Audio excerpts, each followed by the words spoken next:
Hi, good morning. My name is Rio. I'm a dentist from Jakarta. Today, I'm going to give you two of my clinical case videos of how I restore a class 2 cavities in mandibular molars and then a class 1 cavity in maxillary molars. So what I focus at in this video is that how I place the rubber dam inside the mouth before starting to do class 2 and class 1 restoration. And please remember, rubber dam is very important. Rubber dam is mandatory before you are starting endodontic and restorative treatment. And of course, this will provide you with good isolation from the surrounding saliva which contain bacteria, and also good to control the humidity during your restorative approach in this particular tooth. So guys, be remember that rubber dam is mandatory. So this is my video. I hope that this video is useful for you, particularly when you are dealing with these cases. And of course, the video is supposed to be used as educational purpose only.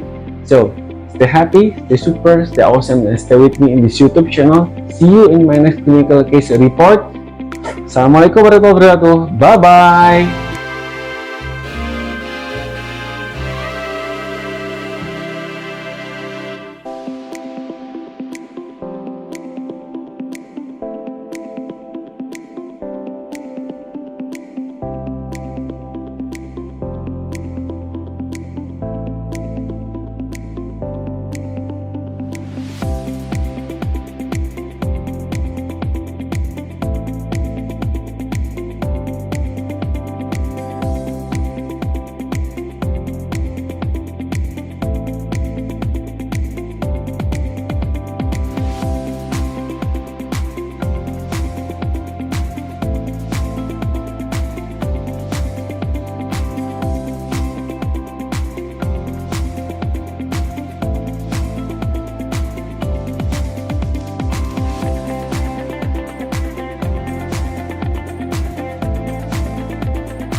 Tahun dulu KMPPD-nya bulan apa? Oktober kan? KMPPD-nya Agustus ikutnya belum